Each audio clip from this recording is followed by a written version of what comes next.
आपण पाहत आहात BCCN न्यूज।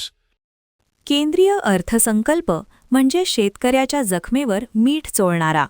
शेतकरी नेते रविकांत तुपकर यांची केंद्रीय अर्थसंकल्पावरून टीका। केंद्र सरकारने आज जाहीर केलेला अर्थसंकल्प म्हणजे शेतकऱ्यांच्या जखमेवर मीठ चोळणारा आणि तोंडाला पाणी पुसणारा आहे। शेतकऱ्यांच्या हमीभावासंदर्भात कुठलीही तरतूद या अर्थसंकल्पात केलेली नाही। कर्जमुक्तीचा विषय नाही।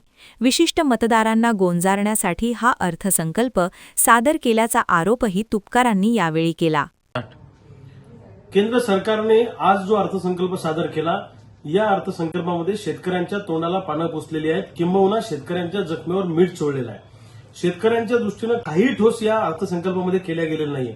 आम्हाला अपेक्षित असं होतं की वाढत्या शेतकऱ्यांच्या आत्महत्या आणि लोक शेतीतून बाहेर पडतायत, ही जर का भूमिका बघितली तर कोणत्याही परिस्थितीमध्ये हमीभावाच्या दृष्टीने एक मोठी तरतूद करणं या अर्थसंकल्पामध्ये शेतकऱ्यांच्या दृष्टीने आवश्यक होती, पण दुर्दैवानं ती दिसत नाही। सिंचनाच्या दृष्टीने कुठली मोठी तरतूद याच्यामध्ये केलेली नाहीये।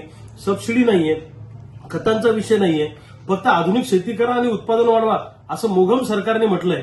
आज खरं आम्हाला काय अपेक्षित होतं, शेतीमालाला उत्पादन खर्चावर आधारित भाव मिळण्यासाठी मोठी तरतूद करणं, दुसऱ्या बाजूला सिंचनाची सोय करणं, गावागावात शेतमाल साठवणुकीचे गोडाऊन निर्माण करणं, कोल्ड स्टोरेज उभं करण्याच्या अनुषंगानं आणि शेतीवर प्रक्रिया करण्याच्या अनुषंगानं एक मोठी तरतूद करणं, ह्या गोष्टी आम्हाला अपेक्षित होत्या।